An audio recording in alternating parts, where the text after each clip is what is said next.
Então, pessoal, retornando aqui, então lembrando aí, né, que esse curso está dividido com o Felipe, né, com o Pipo, né, Brasil é Pipo, tá? O professor Pipo.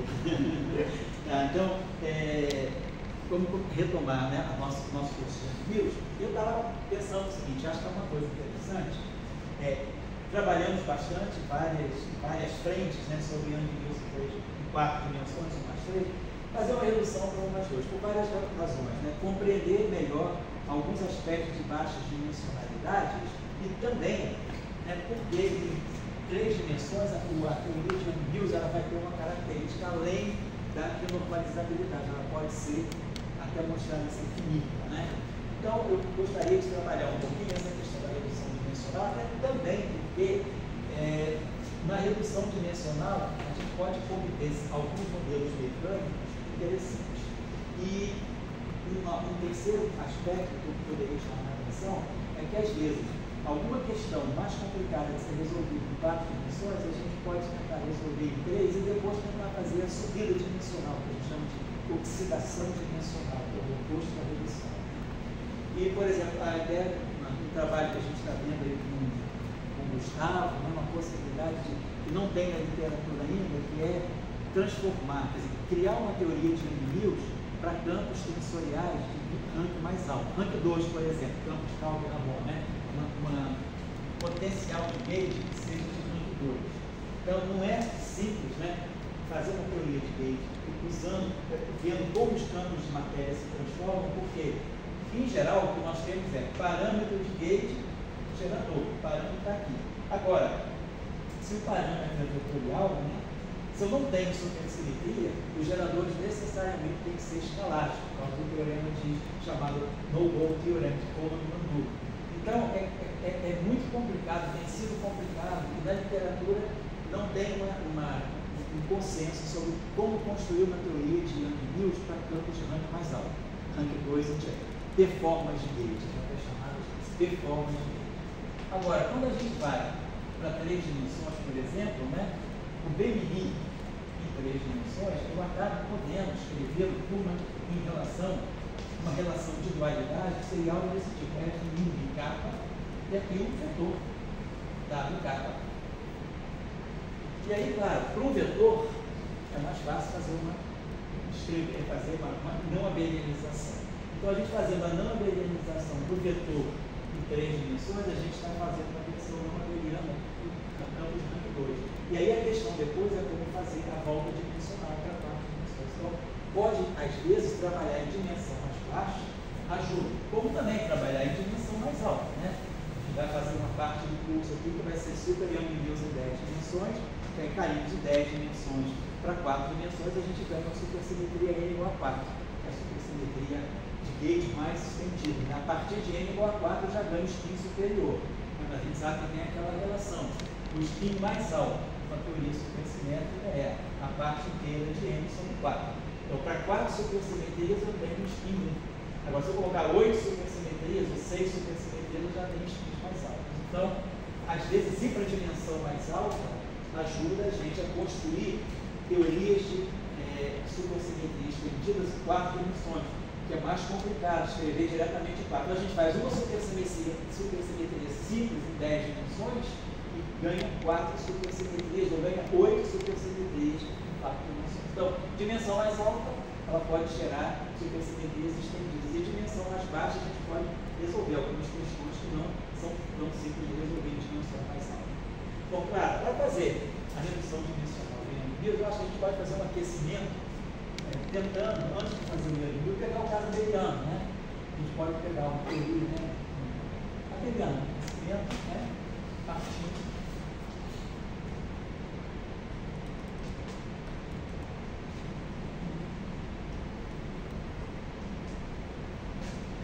Do modelo abeliano. Então, o modelo abeliano mais realista que a gente tem é justamente aqui, né? Continuando. Então, vamos pensar o seguinte: vamos em 4 dimensões, umas 3, né? Então, vamos pegar o caso de Maxwell, né?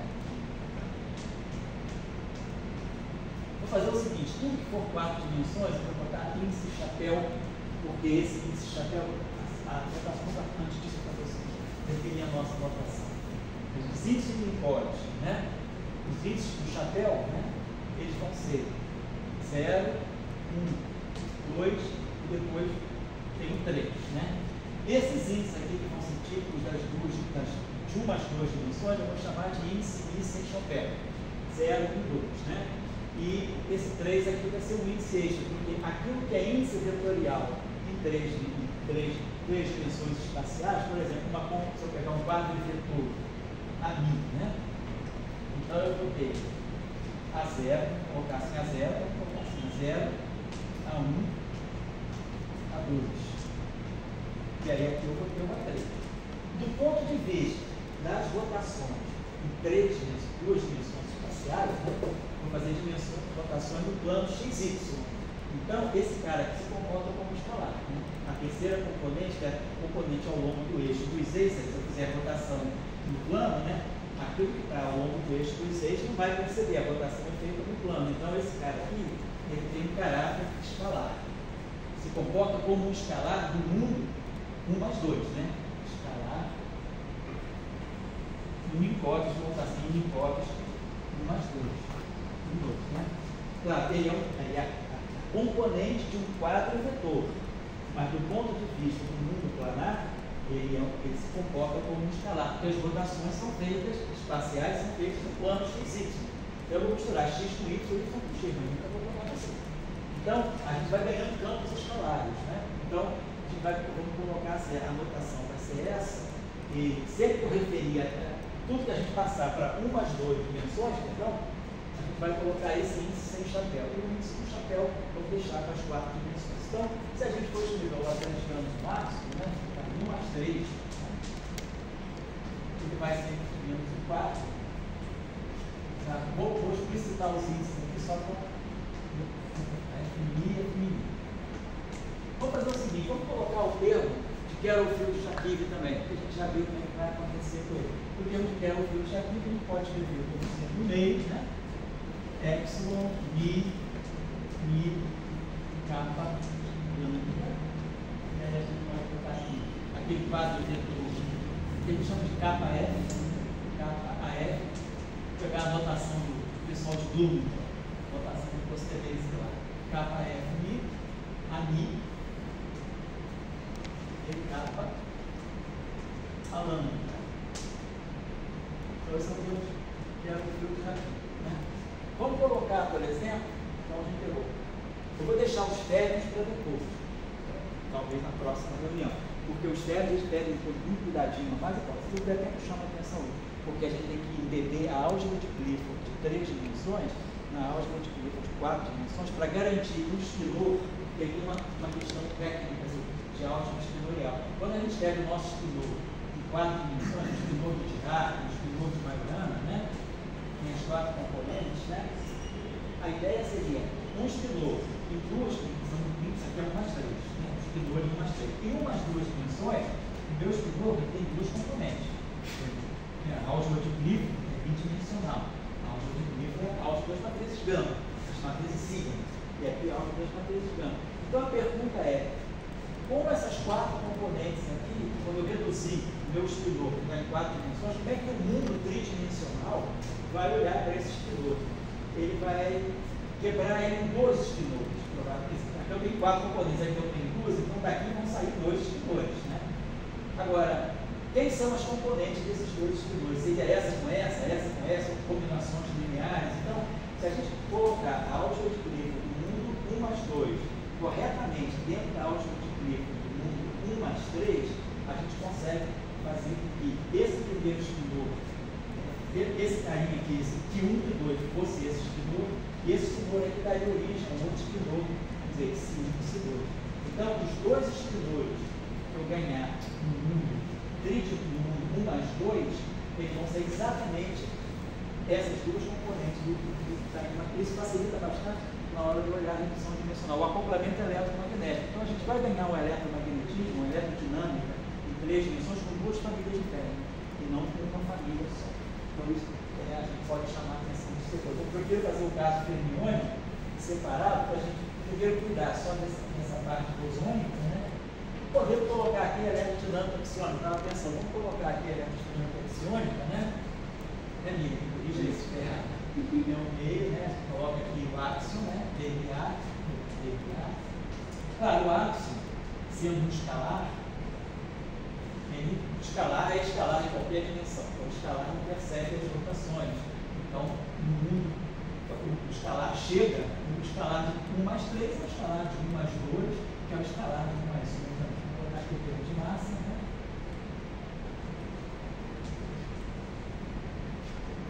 E aí a gente pode colocar o termo de interação axiônica, né? Tem aqui o famoso G, que é a fórmula do ácido conforme, tem o famoso 4 em geral, e aí aqui a gente tem o ácido, o F mini, e o F de mini. Bom, vamos pensar, a gente pode fazer isso de duas formas. A gente pode fazer a redução dimensional diretamente em forma covariante, ou a gente pode fazer o seguinte, nós vamos imaginar, só o que eu estou querendo dizer com isso. Porque se for, vamos dizer assim, uma discussão entre nós, assim, pessoas já mais iniciadas, a gente vai chamar de forma covariante. Mas se eu quisesse fazer isso na Revista Brasileira de Ensino Físico, eu teria que colocar a notação em componentes, então a gente teria que pegar as equações de massa, por exemplo, né? Divergência, vou colocar assim, no caso da, só para a gente ter uma ideia, no caso do que era o fio de Jacqui, né? Divergência de E, aí a gente coloca aqui o vetor quebra-Lorentz aqui, né? Então a gente vai pegar aqui menos, né? O kappa, vai ser kappa, AF, vetor, escalar, campo magnético, vou dar no vácuo. Depois eu teria a outra equação, que é o rotacional de D, e aí tem menos kappa, AF, componente 0, temporal, campo magnético, depois tem aquele termo que é kappa AF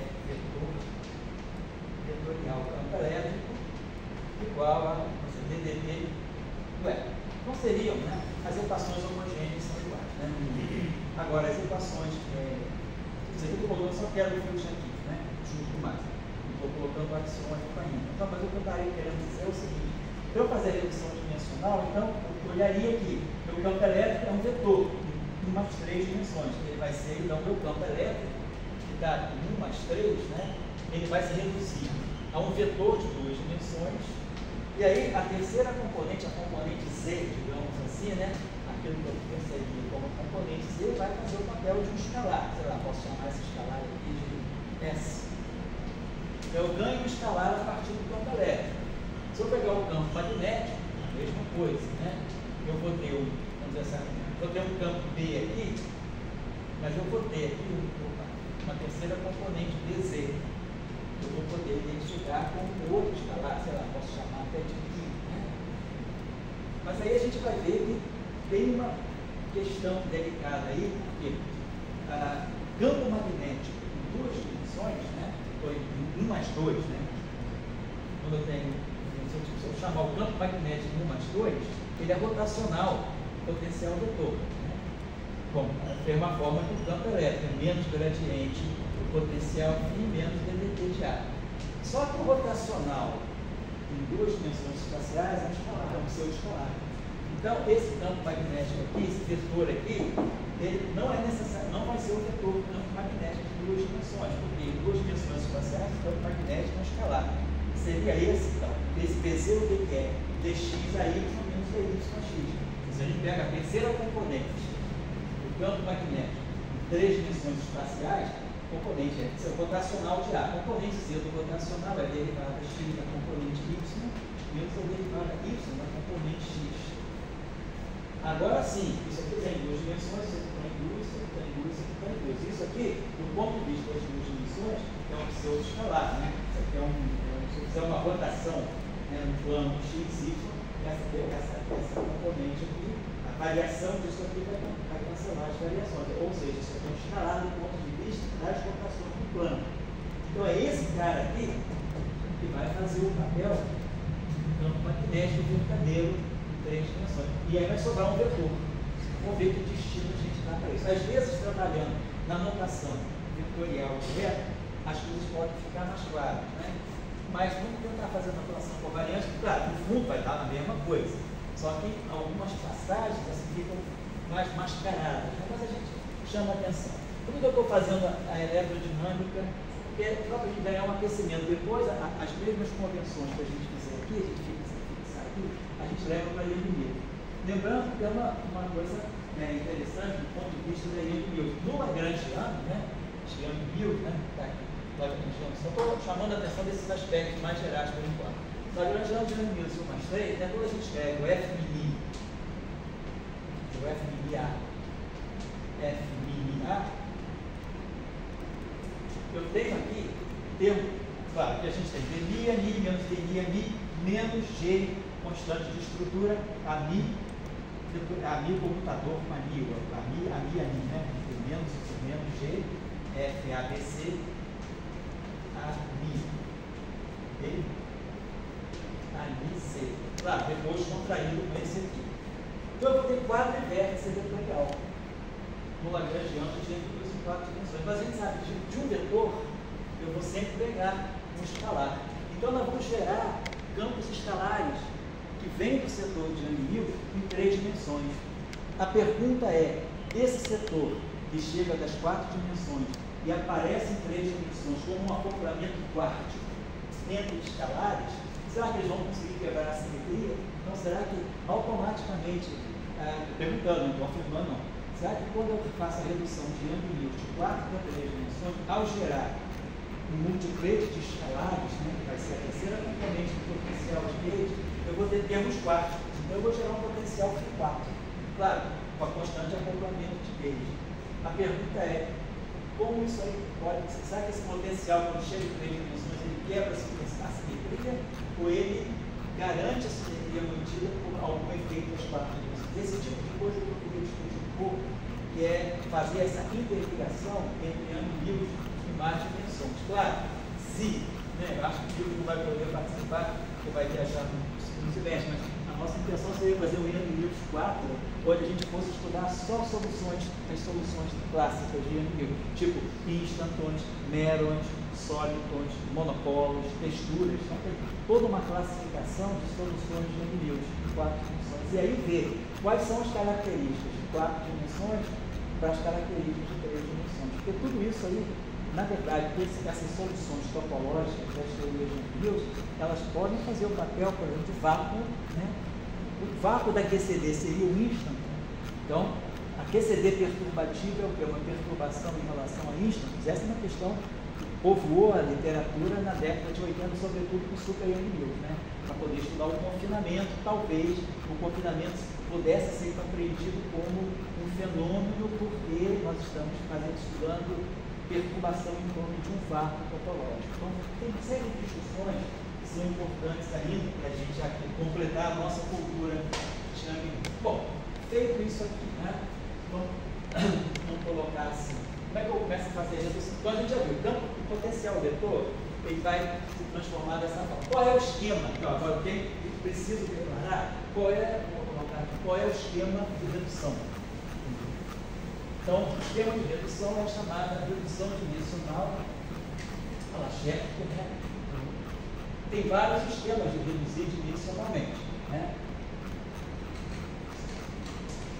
Por exemplo, tem a redução por compactificação espontânea, né? que é o âmbito, né? que é o âmago das teorias de Kaluza-Kahn. Então, o esquema de compactificação espontânea, né?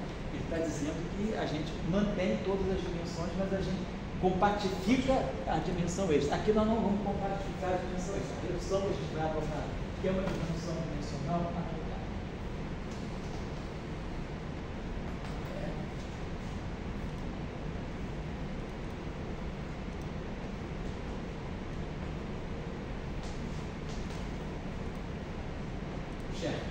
Esse Joel Scherfer foi um grande nome da física de supergravidade, das teorias de Young da década de 70. Infelizmente, ele se suicidou, mas era uma pessoa que se suicidou jovem, deixou muito trabalho bom. Scherfer e Alva Rosa, assim, o nome dele está ligado a muita redução dimensional em supersimetria e supergravidade. Então, a redução a Scherfer significa o seguinte, que a derivada em relação às coordenadas extras, né,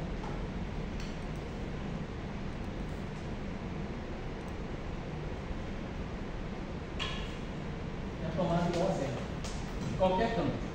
Se eu derivar qualquer campo em relação às coordenadas extras, dá zero. Ou seja, eu estou apagando a dependência, no nosso caso, em Z. A derivada em Z de qualquer campo vai ser zero. Ou seja, eu vou estudar a minha teoria de campos, né, no regime em que todos os campos só dependem de dx e y. Então, qualquer campo, vamos pegar aqui um campo genérico, né? Φ é um campo genérico.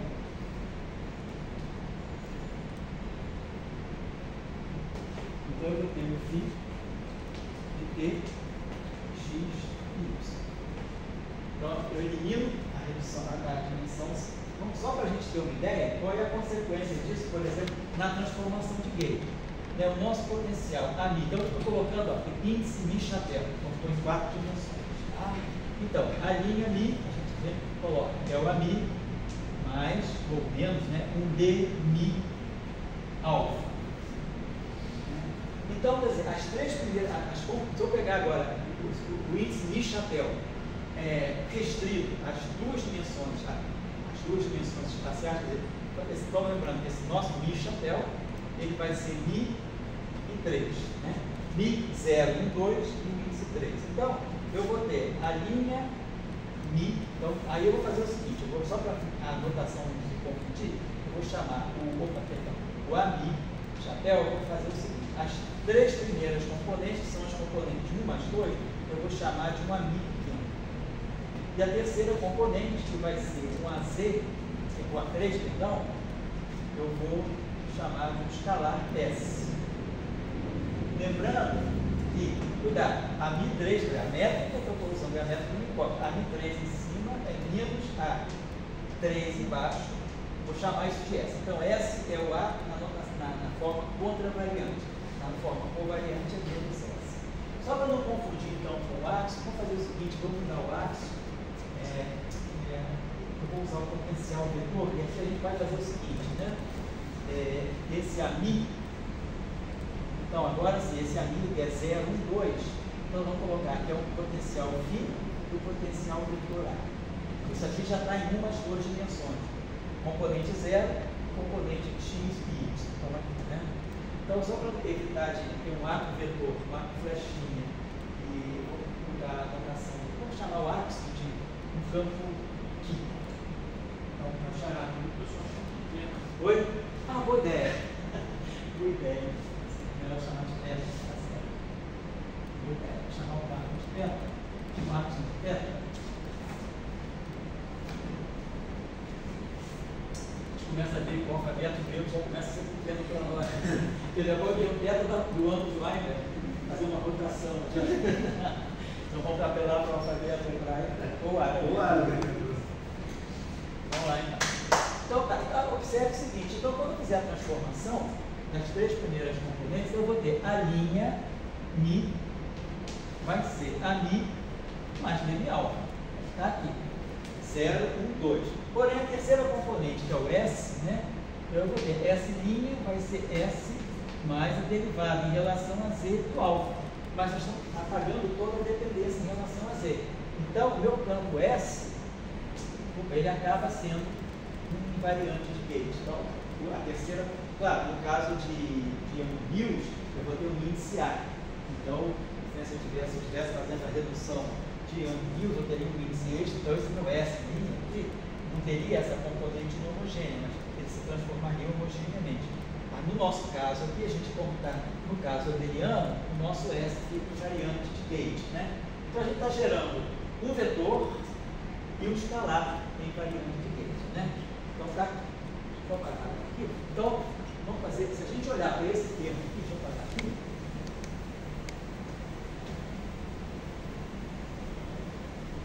Então, o que vai acontecer com o meu F mini? Vou colocar assim. Vou botar isso, F mini e F mini. Então, ele vai poder se decompor assim. Vou colocar assim. Ele. Vou colocar assim. Se eu decompor, ele vai ter.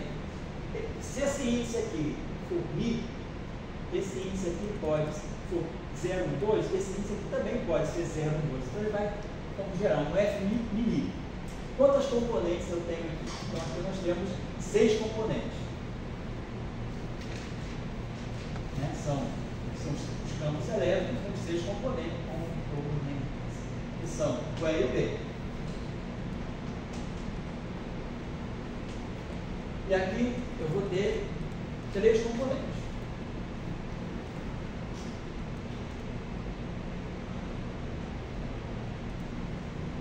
Vão ser o campo elétrico pequeno e o pseudo-escalar magnético. Porque, na verdade, né, quando eu pegar o F, vamos dizer, o F mini, né, você vai ser, vamos pegar, se eu pegar o F0i, isso aqui vai ser D0 a I menos DI a 0.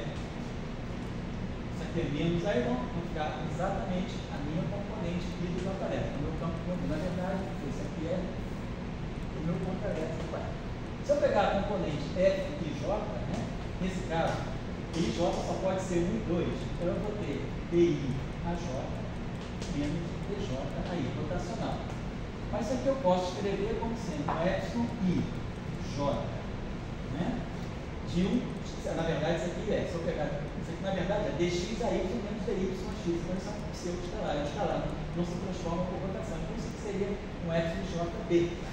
Então, eu tenho 3 componentes, 2 do campo elétrico vetorial e do campo magnético pseudo-vetorial. Mas vai me aparecer uma componente nova aqui, que vai ser, seria, por exemplo, o Mi ser igual a está em 0, 2, mas esse Mi está no índice 3. Então, vai aparecer aqui, vamos dizer, um quadro, um trivetor. Esse Mi aqui é 0, 1, 2. Quer dizer, claro, F3, que é igual a menos F3Mi, a mesma coisa, né? Só que eu me perdi um pouco porque o F o FJ é um escalar pelo seguinte, se você, isso aqui, na verdade, isso aqui é dx a y menos dy a x. Se você fizer uma rotação do plano, né, você vai ter x', y', isso aqui é cosseno, não é aquele teta, vamos dizer, cosseno alfa, menos seno alfa, matriz de rotação mais geral em 2 dimensões, seno alfa, cosseno alfa, atuando em x, y. Então, você vai ver a transformação do vetor é essa. Agora, quando você for pegar a transformação da derivada, é a matriz oposta. Porque quando você, se você pegar d dx', né, d dx', isso aqui é d dx, dx'. Então, você vai pegar o inverso dessa matriz aqui. Então, quando você colocar como a componente x se transforma sob rotação, com os cossenos e os senos, e a componente y se transforma sob rotação, tudo vai se cancelar. No final do dia, você vai mostrar que, por rotação, o inverso dele na própria. Exatamente. Então você tem que d' x, a linha y, menos d' y, a linha. Estou fazendo rotação. Então eu rodo as derivadas pela matriz oposta, né? E rodo o vetor pela matriz original. Isso aqui vai ser igualzinho a dx a y menos dy a x. Agora, não é um escalar, é um pseudo-escalar. Por quê? Porque o que é a transformação de paridade em 2 dimensões espaciais? Né? O que é a transformação de paridade? A transformação de paridade em 3 dimensões é levar x em menos x, no nosso mundo tridimensional, né? 1 mais 3. Então, determinante igual a menos 1, menos, então é uma transformação discreta. No mundo bidimensional, se eu fizer uma transformação de paridade, ela não é discreta, porque ela é uma rotação de π. Se eu fizer uma rotação de π, x vai em menos x. Então, isso não é uma paridade, porque o determinante é 1, fica menos. Então, a paridade em 3 dimensões, você tem 2 transformações de paridade. X que vai em menos x, mas você mantém o y, ou seja, você faz uma transformação, porque o espelho é o plano y, né? é o eixo y, assim, reflete. Ou então você pode fazer o contrário, você não muda o x, mas muda o y. Então, isso aqui tem determinante menos 1. E aí, isso é uma paridade. Então, isso que vai acontecer. Quando você pegar dx a y menos dy a x, se a gente adotar essa transformação de paridade aqui, o dx vai em menos dx, mas o ay não muda. E aqui, o dy vai em dy, mas o ax muda. Então, vai ter um sinal menos global. Então, isso aqui é um pseudo-vetor, é um pseudo-escalar, porque não é uma invariante de paridade, tá? Em 2 dimensões. Porque, na verdade, a ideia aqui geométrica é essa. Levar x e menos x no mundo bidimensional é fazer uma rotação de π. Que é esse aqui, é cosseno, fazer isso aqui. Cosseno π. Então, é cosseno de π, né? É menos 1, seno de π é 0, 0, menos 1. Então, uma rotação bidimensional, na verdade, seria essa transformação que a gente pensaria que seria paridade, mas não é. A paridade é aquilo ali, certo? Inclusive, são cuidados de inverter, exatamente. Você faz uma transformação de paridade, ou você reflete em relação a isso, ou reflete em relação a isso. Tá? Então, no mundo tridimensional, não. Isso acontece em qualquer dimensão par. Dimensão espacial par, eu não posso botar todo mundo, transformar todo mundo com sinal mesmo. Porque vai dar um determinante 1. Que caracteriza a paridade sendo uma transformação discreta, que ela não possa ser conectada continuamente com a identidade, então não pode ter determinante 1. Tá? Então é isso, então, só por isso, então, João Paulo, que isso aqui então funciona como um escalar, né? Mas na verdade é um pseudo-escalar. Né? É só fazer o jacobiano sim, que dá tudo direitinho. Né?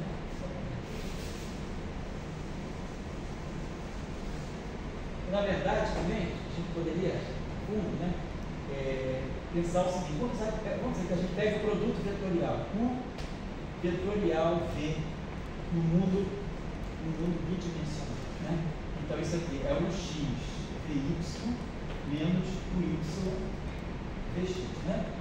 Ou seja, eu posso escrever isso aqui como sendo epsilon IJ, o X é U I VJ. Produto vetorial, né, em duas dimensões. Se eu fizer uma rotação, né, então eu vou ter epsilon e j. O I ele vai ter uma matriz R', né, vai ter uma matriz R e kappa e kappa. E o VJ vai ser a matriz RJL, VL.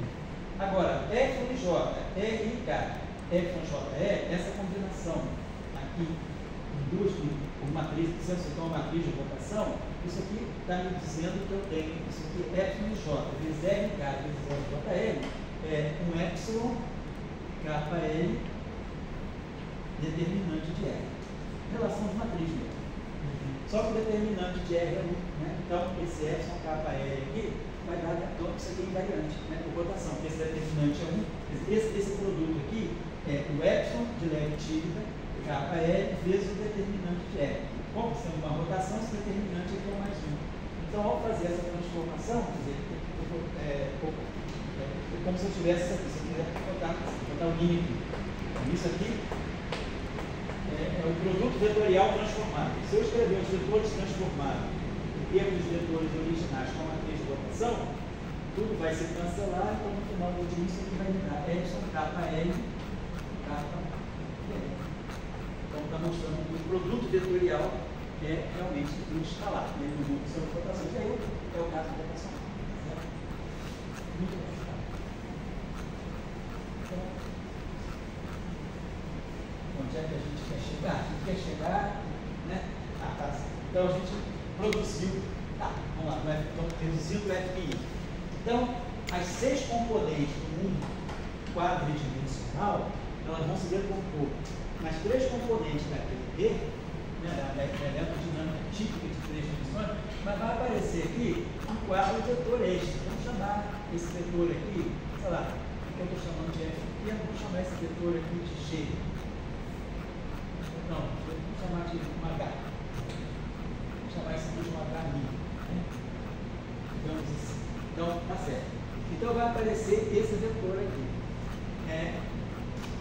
Agora, esse vetor aqui, então o que é F em 3? É EI A3 menos E3 a mi. Mas, isso aqui, né, nós estamos pegando o mundo quadrado. Esse é isso. 3 menos E3 a mi. Agora, quando eu vou no mundo bidimensional, quer dizer, esse DMI aqui é 0 e 2. Esse 3 aqui, então é aquele campo escalar que eu chamei de S. Que é derivado em relação a Z é 0. Então, na verdade, esse F de 3, esse campo vetorial que está aparecendo aqui, ele na verdade é o gradiente, né, no sentido 1 mais 2, desse escalar, desse potencial S. Então, esse HI, se a gente quiser identificar isso aqui com esse HI, na verdade, esse HI seria o gradiente. Então, aparece um campo vetorial, né? E esse campo vetorial, claro, isso aqui tudo é invariante de gauge, mas esse cara também é invariante de gauge. Aqui não. A invariância de Gates se compensa porque o A' mi e o A' mi tem dm alfa que vão se cancelar. Mas esse cara aqui, por, vamos dizer assim, ele já é nato, né, invariante de Gates, então HMI. Então eu tiro daqui, né, duas categorias de campo, né? O field strength de duas dimensões, 1 mais 2, e um campo extra. Agora, o que é eletrodinâmica? Então, a gente vai ver que a eletrodinâmica, o Maxwell puro, então, nesse momento eu falo só de Maxwell puro. O Maxwell puro, em 4 dimensões, ele vai dar mais do que o Maxwell de 3 dimensões precisa. Né? Porque se a gente olhar as equações de Maxwell de 3 dimensões, como é que elas são? Nós temos, então, vou botar aqui Maxwell e mais 2.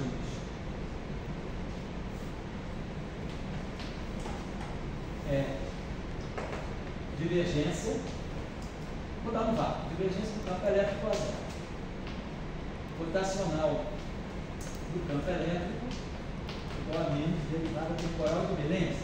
O rotacional é um pseudo-escalar, é um pseudo-escalar. Então, apesar de ter flechinha aqui no final do dia, isso aqui é um pseudo-escalar. E a gente vai ter uma outra relação que vai ser gradiente igual do B igual a, esqueceu C, derivada temporal do campo elétrico. O que é o gradiente igual? Gradiente para nós, em 3 dimensões, é isso aqui. D1, dx, dy, né? dx, dy. O que é o dual? Em 4 dimensões, 2 dimensões espaciais, a gente pode definir o dual de um vetor. O que é o dual de um vetor? O vetil, componente I, vai ser o J e J. Se eu contrair o meu left bidimensional com um vetor, vai me sobrar um índice vetorial. Qual é a relação entre esses dois vetores aqui? A relação é que o dual x é a componente y do original. E o dual y, que é o 2, 1, vai ser menos a componente x do original. Então, se eu tiver um vetor v, um componente vx, vy, eu vou ter um vetor dual associado a ele, que vai ser vy menos vx. E aí é claro que v escalar virtual é zero. São ortogonais. Então, se o meu vetor v assim, onde vai estar o meu vetor v dual? O vetor v dual é uma rotação de 98, né, no sentido horário. Então, o meu vetor v dual é esse cara. Então, associado a esse vetor, eu posso sempre definir esse vetor. Por que eu estou colocando isso? Pelo seguinte, se nós colocássemos assim, vamos olhar. Imagina que eu escrevesse as equações de Maxwell da forma mais intuitiva possível, né? Então, divergência, mantém-se divergência. Rotacional de E menos dv dt. E aqui o gradiente desse cara aqui igual a isso aqui, né? Vamos dizer o seguinte, vamos dizer que eu quisesse tirar a equação de onda, por exemplo. Se eu tirar a derivada temporal aqui, isso aqui vai me dar rotacional da derivada temporal de E igual a menos derivada temporal segunda de B. Mas, esse cara aqui, derivada temporal de E, é o gradiente. Então, rotacional do gradiente de B igual a menos devedor de B. Só que isso aqui é zero. Eu não ganharia nenhuma equação de onda. Porque o que está acontecendo? Quando eu faço, o que é o rotacional, né? Quando eu faço, agora, se eu colocasse aqui o dual, o rotacional do dual do gradiente de um escalar. O que é isso aqui? O que é o rotacional? Epsilon e J. D dual componente J. D. Mas quem é o dual componente J? É Epsilon e J. Epsilon JK dk. D. F e J vezes JK, isso aqui dá menos delta de K. Né? Então, isso aqui vai ficar menos, né? Posso pegar esse carinha aqui, isso, né? Perdão, forma derivada. Rotacional do vamos aqui, Epsilon e J, derivada I desse cara aqui, componente J. Mas quem é a componente J desse dual, desse gradiente dual? É J, isso aqui é. Tchau, você consegue filmar aqui? Sim. Então vai ficar J, DI, agora isso aqui seria JK, DK, atuando dele. Então, y e J vezes JK dá menos delta de K. E aí vai formar um laplaciano. Então, em duas dimensões, o rotacional do gradiente é zero, como em 3 também. Mas o rotacional do gradiente dual dá menos o laplaciano. Tá? Então, você vai ficar menos o laplaciano, e aí traz esse cara para cá, fica D2 menos o laplaciano igual a zero. Então, eu tenho a equação de onda correta, isso que sai aqui, e também a gente pode ver de uma outra forma. Deixa eu apagar isso aqui. Estou só dando generalidades muito simples, assim, mas que às vezes não são perceptíveis à primeira vista. Né? Então, se eu pegar as equações de Maxwell, né, em forma covariante, em duas dimensões, né, duas dimensões espaciais, seria dmi é igual a zero, e o dual de f mi, tá, f to mi, é 1/2, não é, epsilon mi,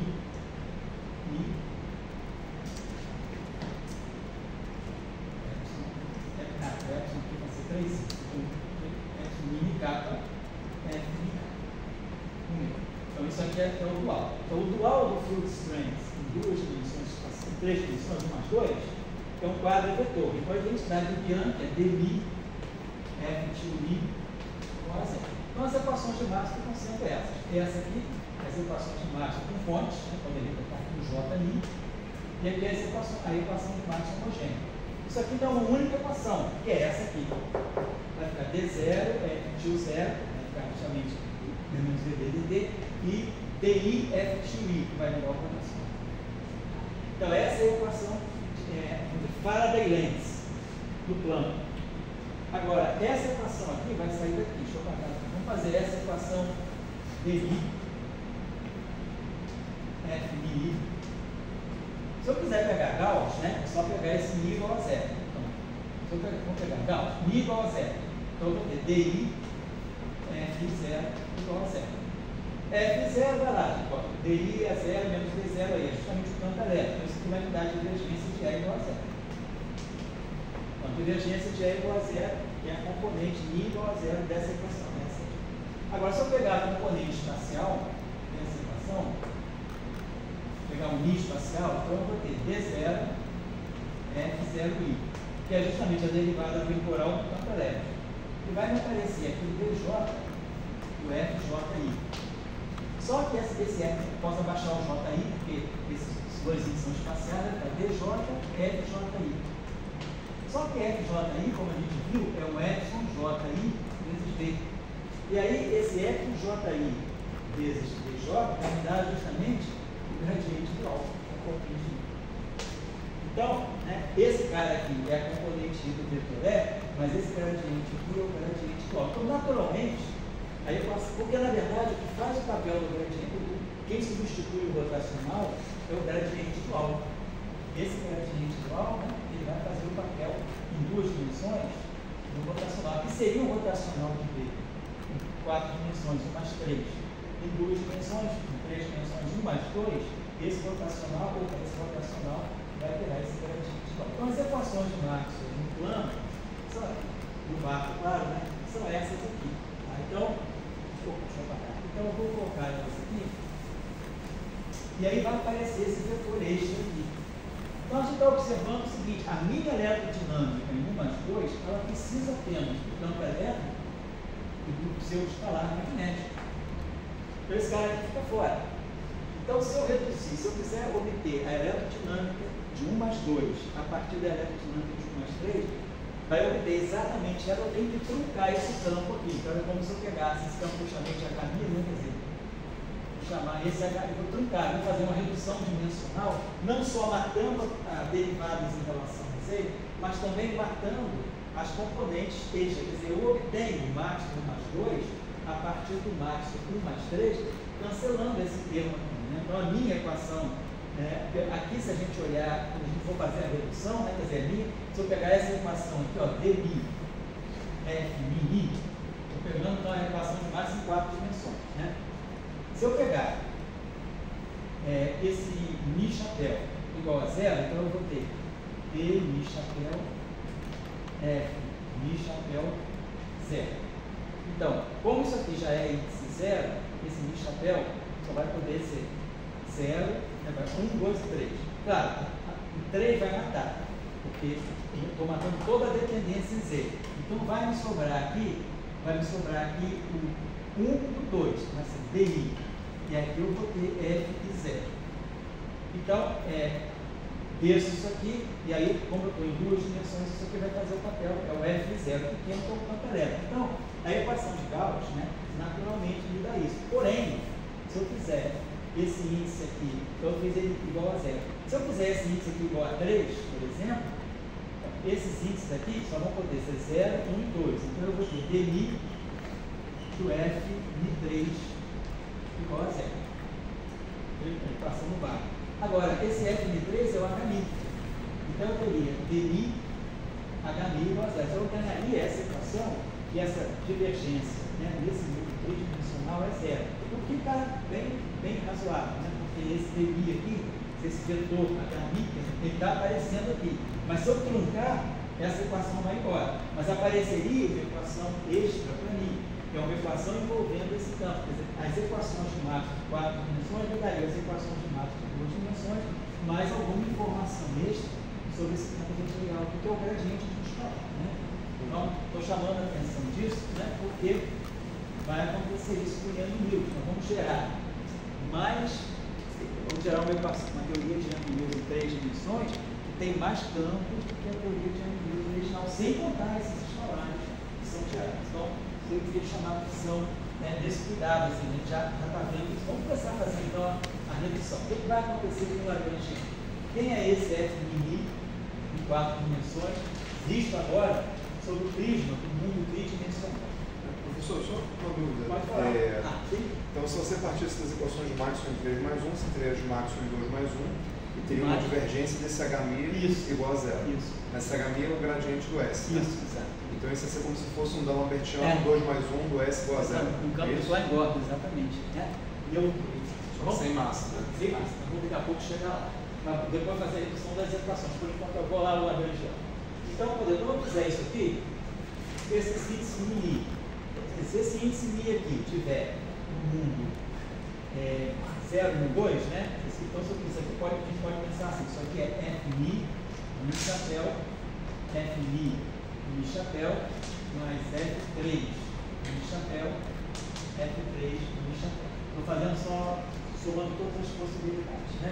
Então, esse índice primeiro pode ser mi.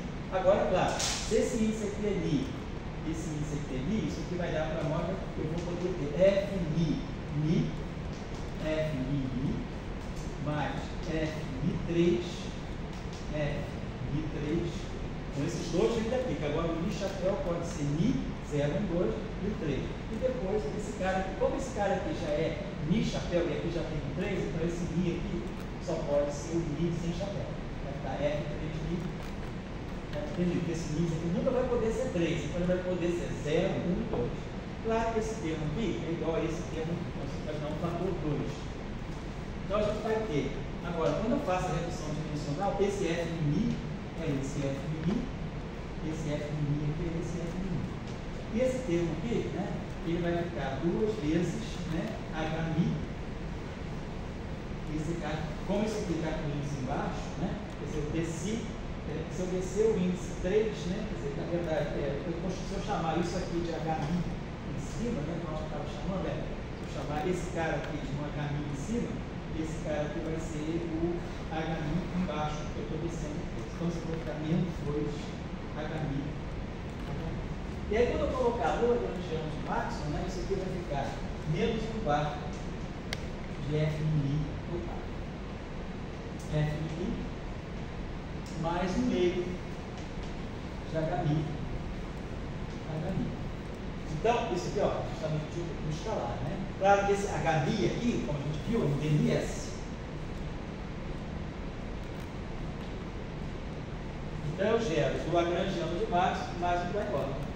Sem massa, né? Massa, né? Então, esse termo aqui, ele vai dar origem, né? Para nós, né, ele vai dar menos 1/4 de F mini.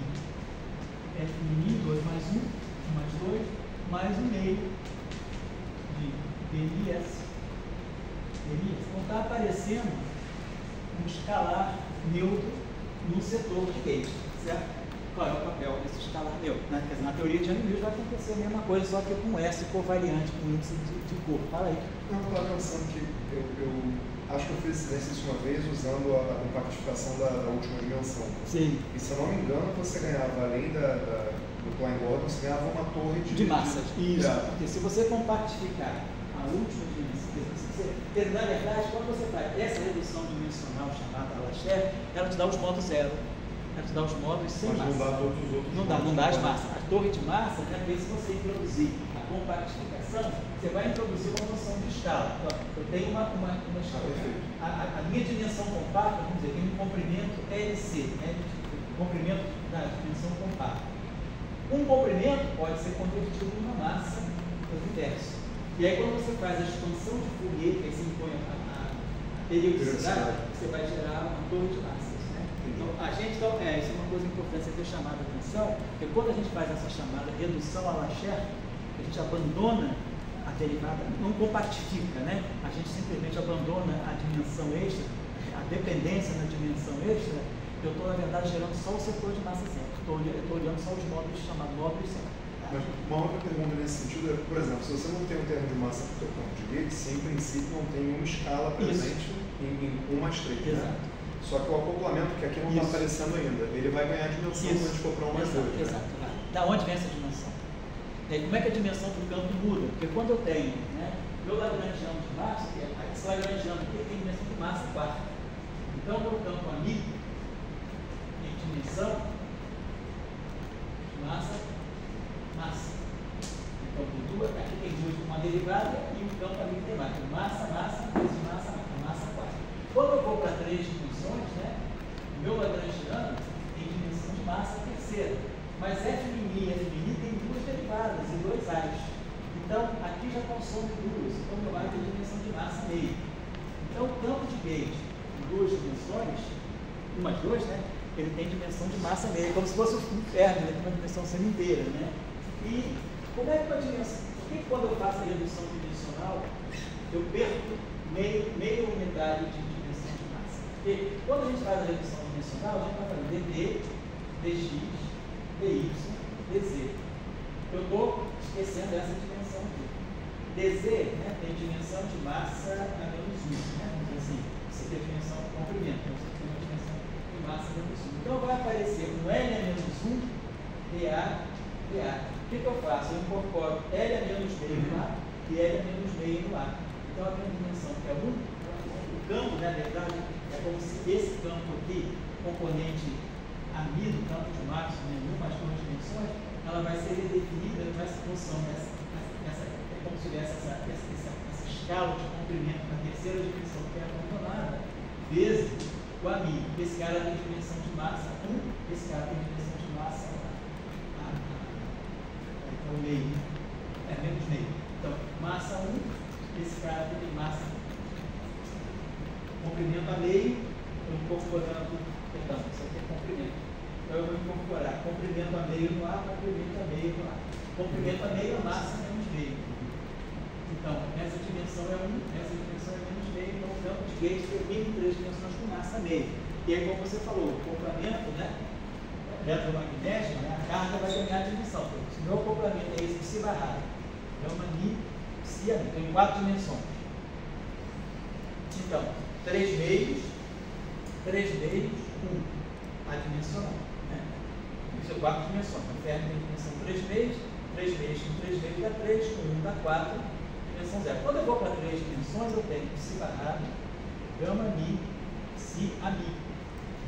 Esse campo, o campo de Maxwell, agora ele vai ter dimensão aqui.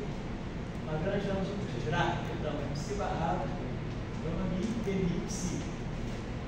Massa terceira. Aqui tem uma unidade de massa, então sobra massa para cá e massa para cá. Então, meu campo fermiônico tem dimensão de massa, 1 mais 2. Então, massa com massa ao quadrado. Esse aqui, massa meio. Então, vai ficar massa 3 meio. 2, né? 5 meios. Então 5 meios eu preciso de mais meio. Então a dimensão da constante de acoplamento agora é massa a meio, que é uma dimensão positiva de massa.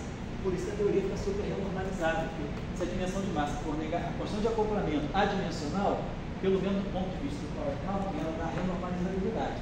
Se a dimensão de massa for positiva, é super renormalizada. Se a dimensão de massa for negativa, é não renormalizada. Então, naturalmente, o acoplamento eletromagnético em 3 dimensões, né, é renormalizado do ponto de vista do Power Count, é super renormalizado porque a carga elétrica, vamos dizer assim, a constante de acoplamento, ela adquire unidade de massa mesmo, certo? Então, tudo vai se encaixando. Fica essa questão, né? Como se, por exemplo, vocês vão ver que o eletromagnetismo planar, aí a carga elétrica não é igual. A carga do elétron não é a carga, é a constante de acoplamento. Porque a carga é Q. Né? Vamos dizer, a carga você diz, a carga é Q. O elétron seria uma carga fundamental. Quer dizer, a carga fundamental, quer dizer, é uma constante que vai dar a carga, né? Você vai sempre multiplicar a carga por um valor. Quer dizer, a carga do elétron é menos 1 vezes essa constante fundamental. A constante fundamental é que vai ganhar uma dimensão de massa. A minha dúvida eu te perguntei pelo seguinte: quando você pensar na situação com esse acoplamento e você tem a situação inicial com férmions sem massa, por exemplo. Sim. Você tem um acoplamento sem massa também. Então nada tem massa na sua teoria, não tem uma escala de massa presente que fez mais um. Quando você faz a redução por compactificação, você está introduzindo uma escala de comprimento. Exato. Então é razoável supor que vai surgir uma escala de massa. Perfeito. Agora, na ausência disso, você está fazendo dessa forma que você está dizendo, eu não estou conseguindo ver como é que pode surgir essa escala de massa para quebrar a simetria de escala. Qual é a origem dessa escala de massa que está quebrando a simetria de escala na redução O que pode acontecer é o seguinte: quando você faz a redução dimensional, pensa no Yang-Mills, né? Vai ter G2, as constantes de estrutura A. Você tem um quadro de vértice no lagrangiano. Essa constante de acoplamento ela tem dimensão de massa meio. Então a própria constante de acoplamento ela adquire massa. Então é ela que vai poder gerar. Você introduz uma escala de massa. Inclusive, quando você estuda um modelo chamado modelo de Schwinger, ou modelo de Nambu e Ona-Lazino, né, que você introduz, você não tem massa. Então você introduz, né, você tem os férmions, você introduz aquela interação de 4 férmions, G, psi barrado, psi ao quadrado. Essa constante de acoplamento aqui, isso aqui é 3, forma em 4 dimensões. Isso aqui é 3 meios, então isso aqui é 3. 3 ao quadrado, 6. Então, essa constante de acoplamento tem dimensão de massa a menos 2. E aí você gera massa dinamicamente, por causa da constante de acoplamento. Então a própria redução é a própria constante de acoplamento. Aquela que traz a dimensão. Então, em 3 dimensões, a constante de acoplamento de gauge, ela vai ter dimensão de massa meio. E aí, por ter dimensão de massa meio, ela já traz uma noção de massa. Entendi. Então você pode gerar uma massa dinamicamente às custas, quer dizer, do campo eletromagnético. Para o modelo de Schwinger em 2 dimensões, você gera massa. Por quê? Porque em 2 dimensões a situação é mais dramática ainda, né? Quando você introduz, você olha o lagrangiano de campo de gauge em 2 dimensões, ele é adimensional, massa zero, né? Porque é dA. O lagrangiano tem dimensão de massa ao quadrado. A massa ao quadrado já está toda consumida aqui, então sobra a dimensão de massa zero. E aí a constante de acoplamento é psi barrado, é uma mi. Se a gente pegar o acoplamento eletromagnético tradicional em 2 dimensões. O férmion que você tem, o férmion vai ter dimensão de massa meio, né? Então meio, 1.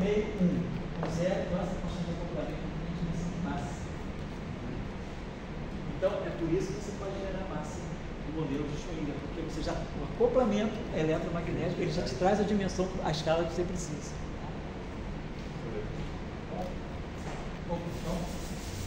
Então, quando a gente gerou esse termo aqui, a gente gerou isso aqui. Vamos olhar agora a redução do Kerr-Lofft aqui, nesse termo. Então, só anotando aqui para a gente não perder a anotação. HMI é essa componente aqui, que por sua vez é o D medium S. Então, a gente tem dos potenciais, a gente tinha guardado aqui atrás. Os potenciais, a gente tem o AMI pequeno e o S. Então, nós temos 2 potenciais, né? Em umas 2 dimensões. O potencial vetor tradicional do eletromagnetismo e aparece um escalar, que é um potencial invariante de gauge. E aí o gradiente desse escalar vai funcionar como esse campo HMI e vai dar esse termo aqui, tipo Kleigor, sem massa. Claro que no Yang-Mills a coisa vai ficar um pouquinho mais assim, assim, mais interessante, porque vai ter os autoacoplamentos, aí esses escalares vão se acoplar entre si também. Bom, vamos olhar agora o que vai acontecer com o termo KF, que é onde quebra CPT, CPT, né? Eu quero o filtro daqui. Então, a gente vê, vou esquecer o fator V, por enquanto que a gente tem aqui é epsilon, mi,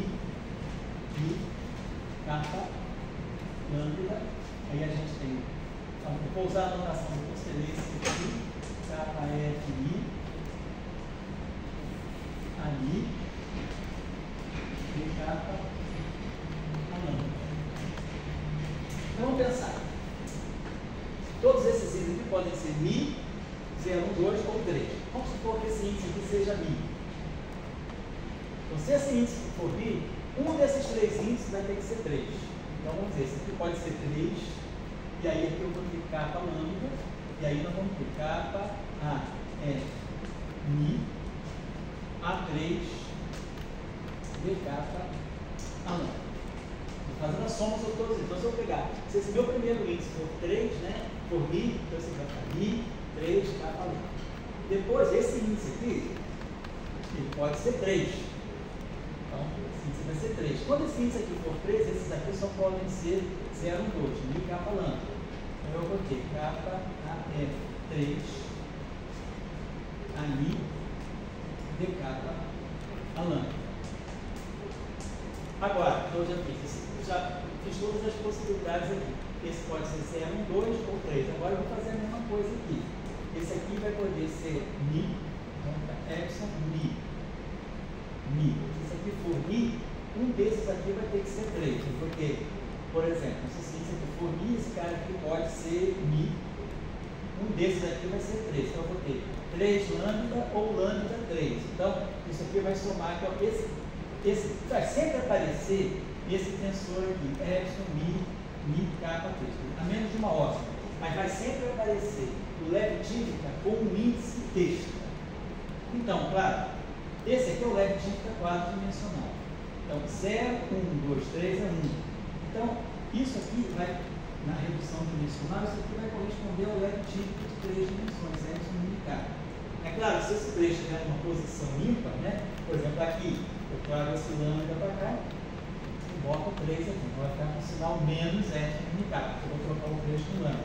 Mas eu estou dizendo que, ao fazer tudo isso aqui, eu vou sempre gerar termos, né, que vão ter pelo menos um índice 3 vai ter que aparecer. Isso eu vou falar. Então vamos ver de novo. Então aqui a gente começou, supondo que esse índice aqui é 0, 1, 2. Então, esse cara pode ser 3, esse kappa lambda. Mas também, claro, esse cara aqui pode ser o Mi e o 3, vamos botar todas as possibilidades aqui, que vai dar campuras, né? Então, nós pegamos esse índice aqui, Mi, esse aqui, se esse aqui é Mi, o 3 tem que estar aqui, aqui ou aqui. Então, a primeira possibilidade é o 3 está aqui. A segunda possibilidade é deixar esse índice 0, 1, 2 e botar o 3 aqui. Isso aqui vai ficar kappa, F, Mi, a Mi, D3 a lambda. Aí, claro, esse termo aqui vai ser 0, porque não tem derivado em relação a isso. Aí depois a gente vai poder colocar epsilon, Mi, lambda 3. Aí kappa, AF, Mi, a Mi, e lambda A3.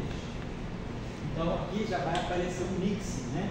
Aqui o campo S ou o campo ali. Então, vai gerar termos de mixing a partir. Depois, claro. Então, isso aqui foi só, né, trabalhando esse índice aqui, Mi, né? Esse aqui, então, poderia ser o Mi, esse aqui poderia ser o 3 ou o Mi, tá certo? Mas talvez o jeito mais fácil de organizar seja assim: um desses 4 tem que ser o 3. Um desses 4 tem que ser o 3. E aí considera as 4 possibilidades. Exato, as 4 possibilidades. O 3 pode estar aqui. Não. O 3, como, agora, a segunda possibilidade. Eu esqueci. Aqui. O 3 está aqui. Depois o 3 está aqui. Falou só no lugar do Mi mesmo. Oi? Só no lugar do Mi. 3 primeiro. Aonde? O 3 primeiro, no primeiro índice. No lugar do Mi. Desculpa. Você acabou apagando, eu acho. É o 3, né? Não, aí ainda é Mi. Aí você está certo. Tem que botar um termo extra. É um novo termo. Tá. Esqueci de explicar. Então vai ser Epsilon 3. Epsilon 3. Mi, Eu kappa botei lambda. aí. Mi, ligado isso, né? De capa lambda, né? Então vai ficar capa AF3 AMI de capa lambda. Então, por exemplo, esse termo aqui não tem derivado em relação a isso. Claro, depois que eu fizer isso, esse campo A3 aqui vai virar o S. Esse campo A lambda aqui vai ficar o A lambda pequeno. Esse cara aqui vai ficar A mi pequeno de capa A lambda. Depois esse aqui vai ficar o S. Como o capa F é um vetor de 4 dimensões, eu teria que ter uma projeção para ele também. Desculpa, já foi? Ele é uma isotropia em 1 mais 3. Isso. E aí eu teria que ter uma redução dimensional para ele também. Então, o que a gente está falando aqui, ó. Aqui, ele é o vetor, o capa F vai aparecer como um vetor de duas componentes. Isso aqui pode ser 0, 1 e 2. Mas isso aqui é um escalar. Então isso aqui é um parâmetro. É isso aqui que é o termo de Chern-Simons. Esse capa F3 eu posso chamar de mi. Vou chamar, sei lá, para não dar confusão com aquele M, podemos chamar de um parâmetro psi. Então, olha só, eu tenho exatamente o termo de Chern-Simons, que é a componente 3 do quebra. Quer dizer, meu vetor capa é como você Então, a falou. redução dimensional de Kerr já que te dá Chern-Simons.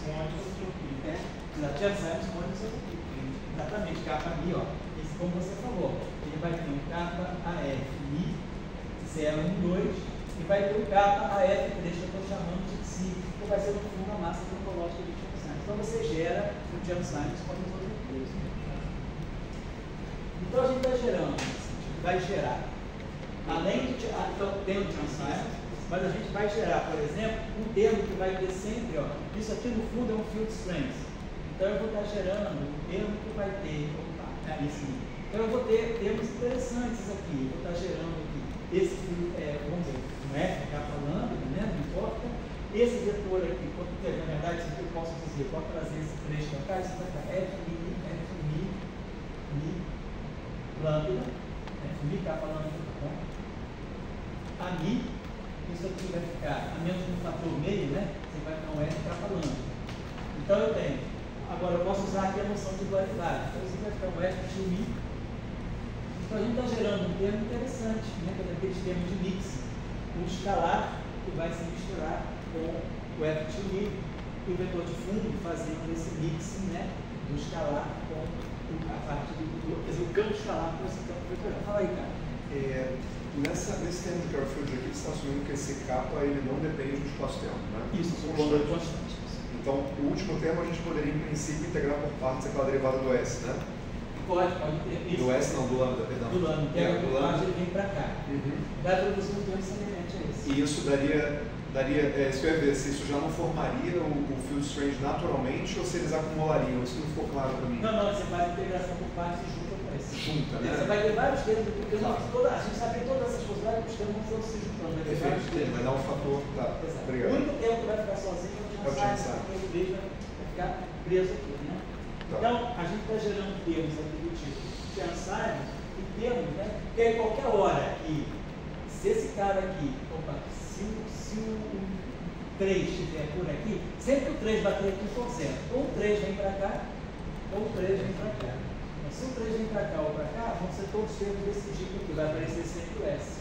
Então, esse termo aqui ele vai gerar o Chern-Simons.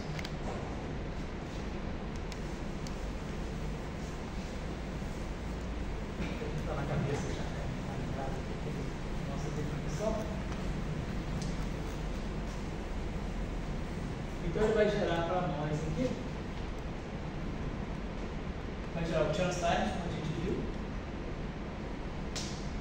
quando o índice, quando eu pegar a componente 3 desse vetor aqui, e vai gerar termos do tipo, a gente botou aqui capa AF mi S F de mi, certo? Então vai gerar termos desse tipo como a gente viu aqui. Depois, claro, a redução dimensional do θ vai ficar, que a derivada, quando mi for 3, isso aqui vai ser 0, então aqui é só tirar o chapéuzinho. Aqui é a mesma coisa, e aqui a gente vai ter também de novo esse cuidado. Aqui a gente vai ter F Quer dizer, o F mi chapéu, o que é o F dual, né? Então, vamos dizer, isso aqui vai ficar. Vamos ter esse F mi, F dual mi. Então, mais, né? Posso ter, então, se esse índice aqui for, eu vou poder ter F mi 3, F dual mi 3, e depois, claro, vou ter o F 3 mi, né? E o F 3 mi. Então, vai dar um fator 2 aqui, né? Então, esse F mi aqui é o nosso próprio F mi.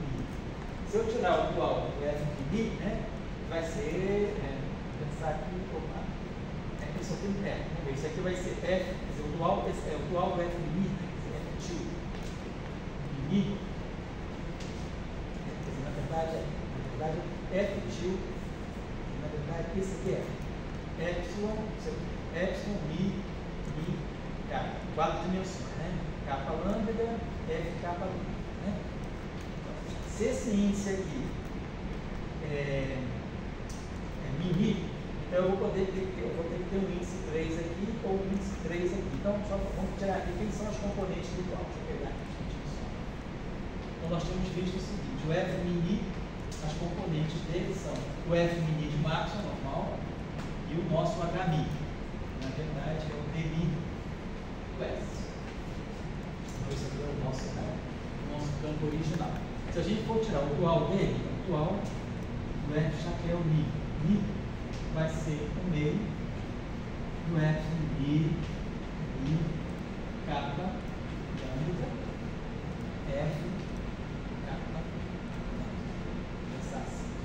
Então, se eu pegar esses dois índices aqui, mini, não vou só tirando o dual. Então, se eu pegar esses dois índices aqui, me ajudem a corrigir se eu estiver errado, tá? Meio do epsilon mini. E aí, claro, eu posso ter 3 lambda, depois o lambda 3 e o F 3 lambda, mas aí eu vou ter lambda 3, lambda 3 vai cancelar o fator 2. É tudo que eu posso ter, né? Se esse aqui for índice 0, 2, 0, 2, então aqui tem que ter um 3 aqui ou aqui, não tem salvação. Então, vai dar isso aqui. Agora, isso aqui, a menos do sinal, isso aqui é menos epsilon mini lambda tridimensional. É pelo tipo que eu troquei a ordem, nós vamos com a seguinte convenção: epsilon mi kappa 3, vou estar associando isso aqui é 0, 1, 2, 3. É o epsilon mi, vai dar mais 1. Eu estou tomando isso aqui. Então, esse aqui eu tenho sinal menos porque eu vou precisar trocar. E esse F3 lambda, ou F lambda 3, é aquele nosso H lambda, que é o D lambda do S.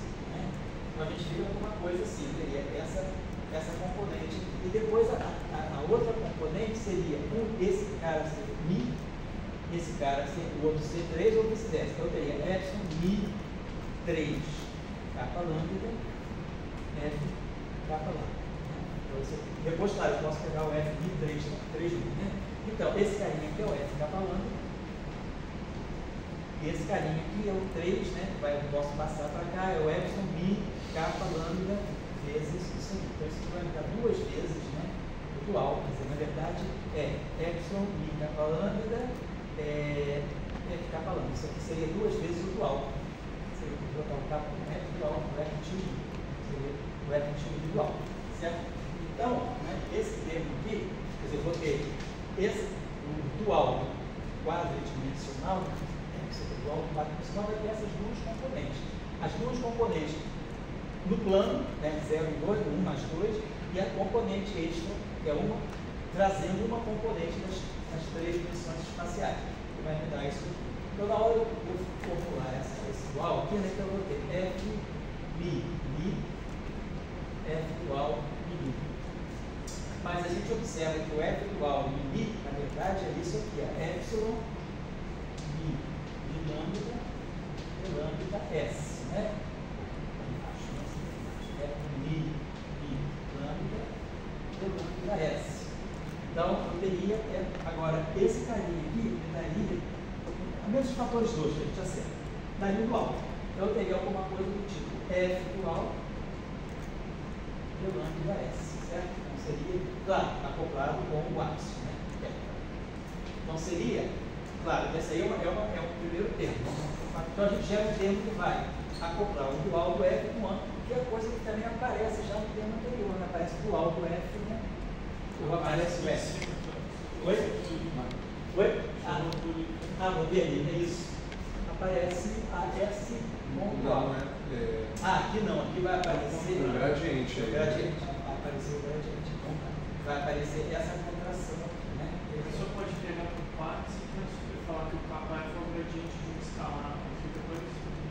O capa F, isso aqui? Se fosse o gradiente do escalar, a pessoa pode implicar esse bom, se eu colocar esse capa F constante, é o gradiente do escalar, também poderia ser assim. Então, o que mais que temos que eu gerei? Então, nós fizemos o seguinte, deixa eu montar nós geramos o seguinte, então nós temos F, estamos ficando com F, estou pegando esse termo aqui, né? Então a gente pegou θ, F mi, F igual mais θ, F mi3, F igual mi3, mais θ, F3 mi, F igual 3 mi vai dar duas vezes, então mais duas vezes esse termo. Aí lembrando que esse aqui a gente já viu o que é, vai ficar, esse termo vai dar aquele termo do tipo Fi, vai dar um dual, né? A θ, e aí vai aparecer o dual do F, contraído com a derivada do S. Né? Esse termo aqui, esse Fi3, já a gente sabe o que é. É o próprio HMI, que é o DMS. E esse F dual de 3 é o F2 mi. Então vai dar de novo a mesma coisa. Então esse sistema tem que ir se somando, né? Bom, tem esse fator 4, deveria ter um dia. Tem esse fator 2 aqui. Então vai ter 2 mais 2, 4, vai cancelar aquele 4, então a gente vai gerar um termo de axiônica que vai ser algo do tipo G, gama, θ, F. Yes. Então a gente tem esse acoplamento aqui com o axo. Né? Então, bom, com isso vamos dizer o seguinte, a gente consegue reduzir, né, completamente as equações. A gente consegue reduzir completamente o lagrangiano a 1 mais 2. Né? Próximo passo, né, é olhar as equações de campo. Por que eu estou dizendo isso? Porque o que poderia ser interessante a gente olhar? Eu já olhei na literatura, né?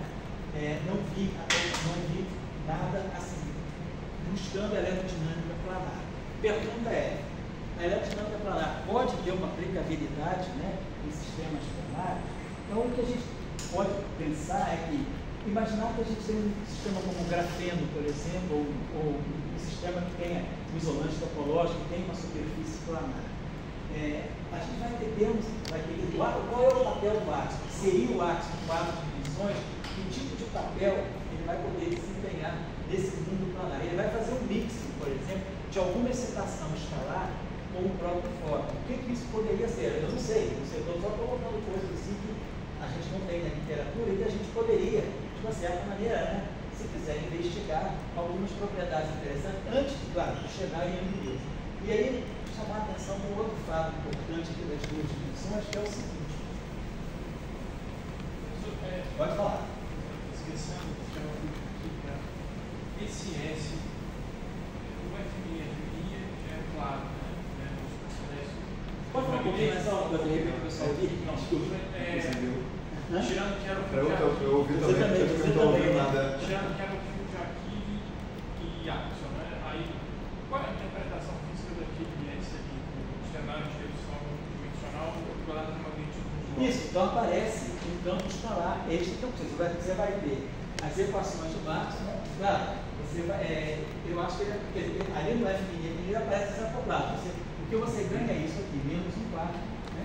De FMI, a gente viu, e mais um meio desse. Então você teria Maxwell mais esse escalar, quer dizer, a equação de campo dele é dar uma vertiano de S igual a zero. Então aparece um escalar. Agora, ele vai fazer papel a hora que você introduzir a interação. Qual vai ser o papel dele na interação? Se você colocar a interação com o Fermi, por exemplo, né? Porque pode falar. Você tem duas formas. Você pode construir uma física sem redução dimensional, mas partir de uma física planar. Exato. Ele não aparece. Ele não aparece, exatamente. Mas se você faz, existe. E aí? Isso. Qual é o caminho? Pois é, qual é o capital? A gente tem que ter um lastro, talvez um lastro empírico, para poder dizer, será que aparece alguma excitação escalar extra na eletrodinâmica planar? Quais são, vamos dizer assim, os efeitos que você tem mensuráveis de uma eletrodinâmica planar? Será que teria lugar para um escalar extra, ou esse escalar tem que ser realmente truncado na redução dimensional? Porque, por exemplo, se você olhar, como você falou, se você olhar as equações de Maxwell genuínas, né? Vamos pensar o seguinte, vamos deixar um instantinho assim. É uma espécie de sombra da terceira Isso, dimensão. exato. Mas aí, qual é o papel dele? Sempre vai ter um papel na hora de acoplar. Na teoria livre, ele simplesmente é um escalar solto, um escalar desacoplado. Né? Na integral de caminho, ele é quadrático, você integra ele e vai embora, não sobra nada. Mas agora, quando você tem interação, quando você pegar, por exemplo, psi barrado, gama mi, psi, falando de 4 dimensões, tá? Então aquele limite. Quando você for fazer a redução dimensional, aqui vão ter 2 extensores. Vou mostrar na próxima aula, que aqui a gente tira 2 extensores de 3 dimensões. Mas vamos deixar ele fechado no psi barrado, um dublete de extensores. Aqui vai aparecer gama mi, psi, a mi. Então você agora vai ter psi barrado, gama zero, que é o psi d'água, psi e esse escalar. Então esse escalar está se acoplando com a densidade de carga. Então, você tem um acoplamento, isso aí, e depois, claro, você tem um acoplamento vetorial. Psi barrado, né? Gama mi, psi. Então, isso aqui é um acoplamento eletromagnético típico da eletrodinâmica em 3 dimensões. Agora, esse cara aqui vem da redução dimensional. Então, se você não truncar o S, você tem um escalar neutro acoplado à densidade de carga. Né?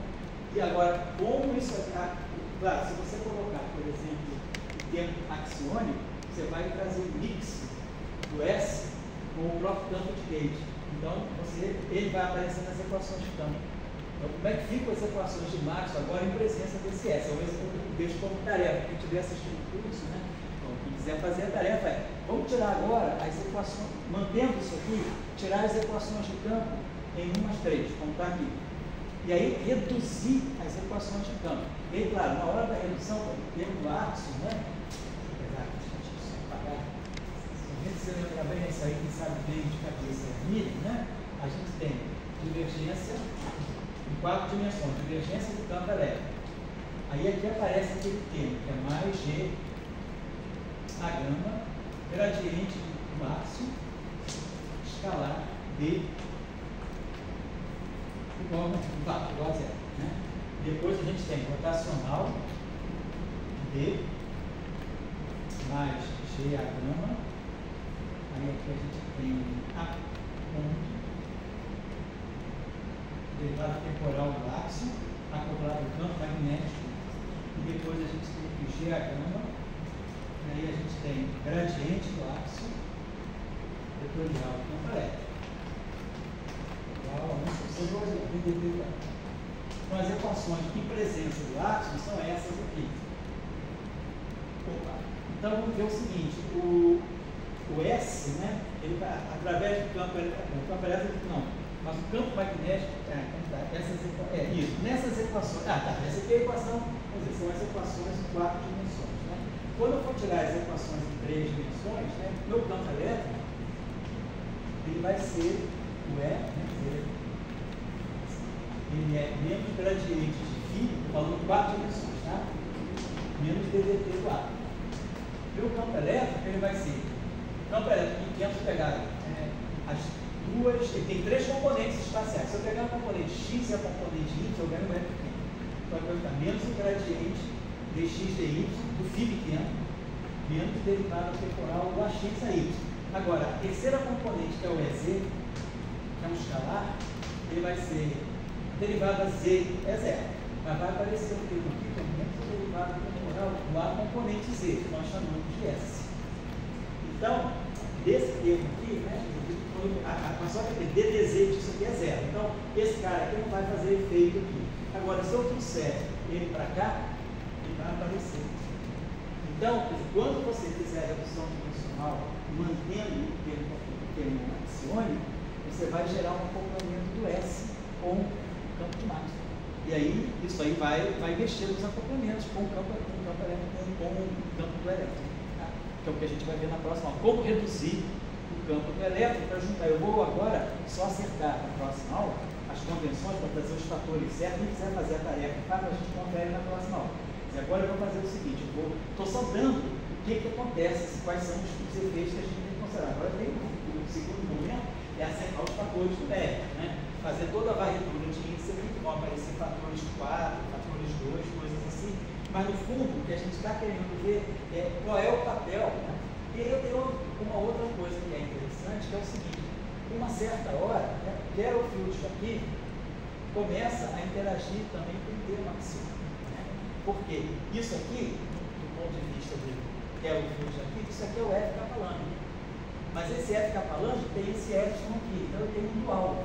Então eu tenho um acoplamento aqui, né, que vai ser o A com F com dual. Então, quando a gente considera a eletrodinâmica, deixa eu apagar isso aqui, por exemplo, é eletrodinâmica axiônica em 1 mais 3 dimensões. Se eu pegar a eletrodinâmica de Garfield aqui em 1 mais 3 dimensões também, ela vai dar divergência de E mais G, ainda vai ter o diagrama, aí vai ficar com menos, vai dar V kappa AF escalar campo magnético. Então a gente tem o kappa F vetor está fazendo o papel do gradiente do áxido. E aí a equação de matemática está rotacional de B. E aí aqui vai aparecer menos kappa AF componente zero vezes o campo magnético, que vai ser justamente o kappa F componente zero e a derivada temporal do áxido. É como se o gradiente, né, do áxido vai fazer o papel do Garfield aqui. A componente zero é a derivada temporal e a componente vetorial é o gradiente. E aqui vai ficar mais kappa AS vetorial S igual a dv.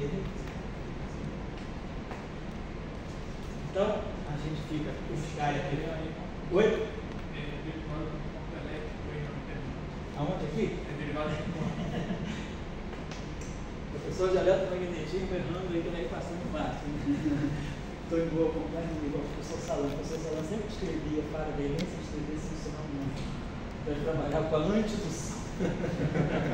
A gente via disso, tinha uma fotografia famosa dele com ele com as equações de Maxwell erradas atrás. Sinal de que não estudou o Jackson. Né? Mas ganhou o Nobel. E o Jackson? E o Jackson. Quem não estudou o Jackson ganhou o Nobel, né? Dirac, Salam, Pauli, Heisenberg, Schrödinger. E nós que estudamos o Jackson, estamos aqui tentando resolver o problema do Jackson. Então tá lá, pessoal. Então a gente começa a ver que tem uma semelhança, né? A única diferença na hora da redução dimensional é que o tempo de Garfield aqui vai gerar, como a gente viu, o tempo de Johnson. Então, isso que a gente vai chamar a atenção. Na hora, claro, na hora, se a gente colocar o Garfield aqui na direção não abeliana, a gente tem essa coisa, pode falar. Esse campo escalar, quando a gente fizer a nova abeliana, ele vai gerar aquele monopólio? Pode. Com a densidade já de carga como escalar. Não é escalar, exatamente. Que é o monopólio que a gente estuda ali. Isso que a gente está querendo ver em 3 dimensões, qual é o papel desse escalar na hora das configurações topológicas, das configurações não triviais. Só para chamar a atenção. Mas então, na literatura, isso aí tem São 6 umas questões de Ih, eu tenho isso aí. eu também, daqui a pouco. Eu sei 6 e meio, marquei de chegar em casa 6 e meio. Vou ver o resto da. Não, tudo bem, o resto você vê. Eu vou pegar esse final de aula. Ainda bem que tu falou que eu estava aqui. Tá. Quando é bom, passa rápido. Né? Não lembrei. Vamos lá.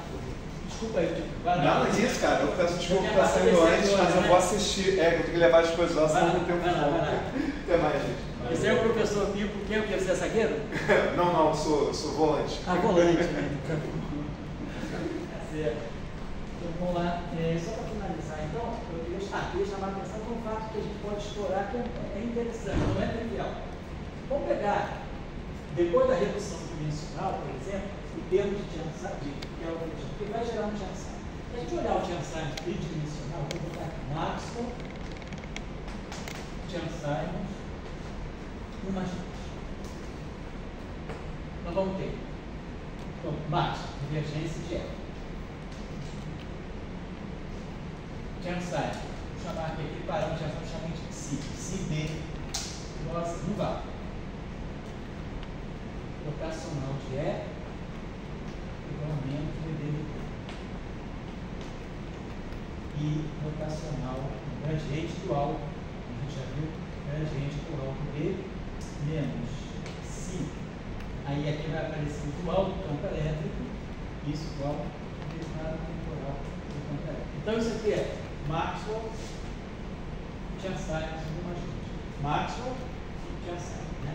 Então aqui de novo aquela mesma coisa, se eu tirar a divergência desse gradiente dual, você vai me dar o Laplaciano, a divergência desse E dual aqui vai me dar, qual seria a divergência de E, mas a divergência do E dual é DI, né? Isso aqui seria o til componente I, que é DI, epsilon, IJ, EJ.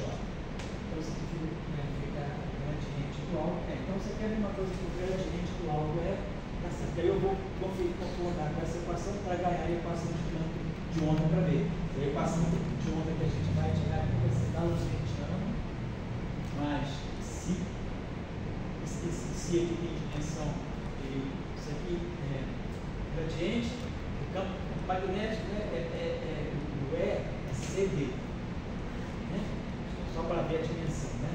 Então, tem campo magnético, então esse aqui tem dimensão de comprimento a menos 1. Então, para aparecer uma massa aqui, vai aparecer os dois, enquanto as equações de onda que a gente tem para Maxwell e Tensai são essas aqui. Isso aqui faz o papel, né? Se tem dimensão de comprimento menos 1, então se é menos 2 tem comprimento de massa ao quadrado.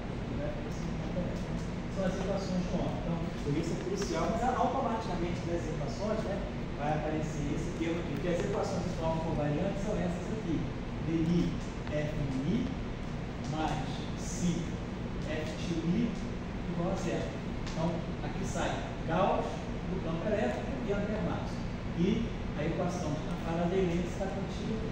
Então, essas aqui são as equações de Maxwell e Tensai em umas duas dimensões em forma covariante. E em forma euclidiana são essas aqui. Eu só para finalizar, chamar a atenção, porque tem um aspecto físico aqui que a gente precisa entender. Tem uma física que não é só o que as equações estão dizendo, tem uma física escondida por trás. Vamos ver o que é o seguinte. Vamos dizer que eu poderia fazer o seguinte. Tá? Vamos olhar, tudo aqui é linear. Vamos pegar a solução de onda plana. O espaço de Fourier, que vai ficar IK escalar, está transformado de Fourier no aqui é zero.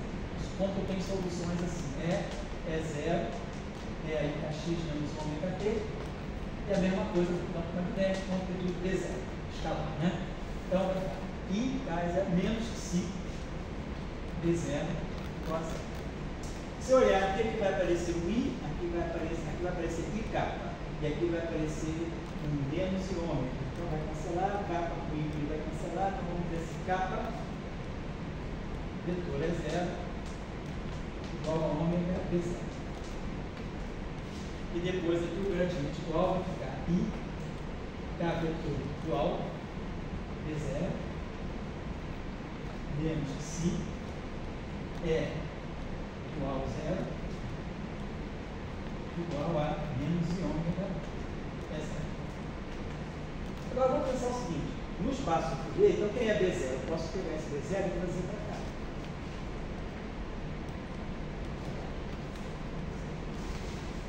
Fazendo só a manipulação no espaço de Fourier, porque isso aí a gente usa isso aí para tirar, por exemplo, as equações de onda, né, no espaço de Fourier, por exemplo. Mas vamos pegar aqui, a primeira equação, ela fica IK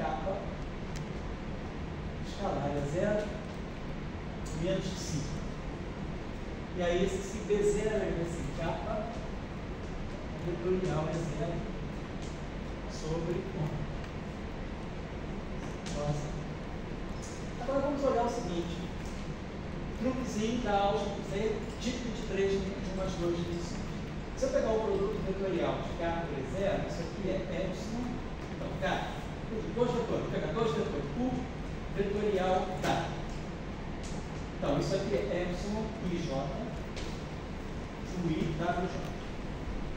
Aí eu posso pegar esse epsilon ij, wj e dizer que isso é o dual. Então, isso aqui vai ficar, eu posso reduzir isso a um produto escalar, com o dual dado.